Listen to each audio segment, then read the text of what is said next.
Hello everyone. You are watching a segment of the Countdown program from November 23, 2023. Today is Thursday. Watch all of our videos on Patreon. And thanks to everyone who is becoming our patrons right now.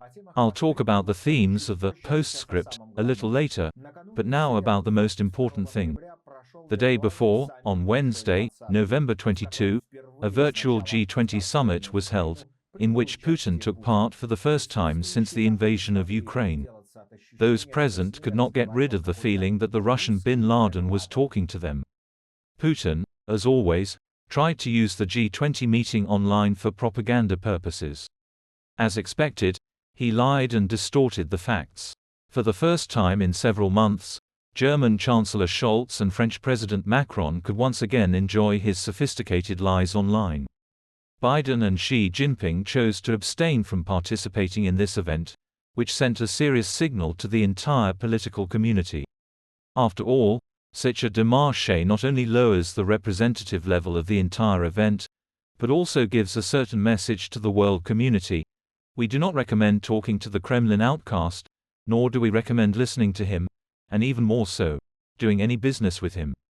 And, of course, the coordination of the decisions of President Biden and Chairman Xi leaves no doubt that the leaders of the United States and China managed to develop a common position on Russia and Putin in San Francisco. This significantly changes the overall political landscape. The two leading countries of the world are moving away from toxic Russia, making it clear to everyone, friendship with Putin is no longer in trend. Perhaps this is why Indian Prime Minister Modi never agreed on Putin's visit to New Delhi, citing his busy schedule. And the recent visit of the head of the Pentagon to Kyiv emphasized Washington's intentions. Ukraine will not be left in trouble. As for Putin's speech, he was part of his repertoire at the online summit.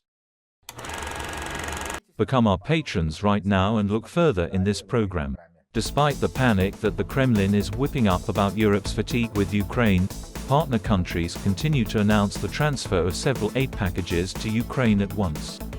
The far-right party of Wilders, who opposes arms supplies to Ukraine, won the elections held yesterday in the Netherlands. Now Wilders has the right to form a coalition. Rutte's party took only third place.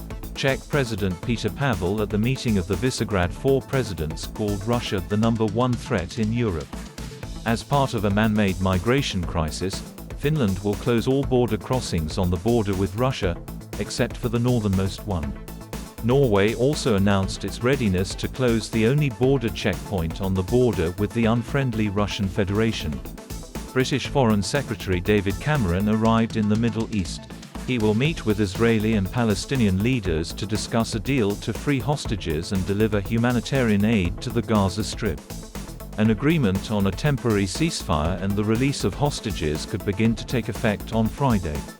At the same time, Israel will not publish the information of the hostages until their release, so as not to give false hope to the families.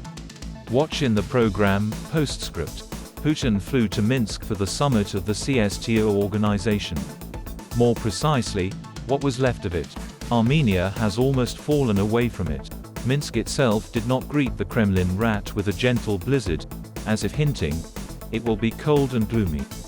And the very prospects of the post-Soviet CSTO organization, aimed at the shadow leadership of the Russian Empire, are by no means cloudless. Propagandists are also mortal. In Ukraine, Boris Maksudov, an employee of the ROSSIYA24 TV channel, came under fire from the Ukrainian armed forces. After which he died. Colleagues in the fascist workshop are indignant.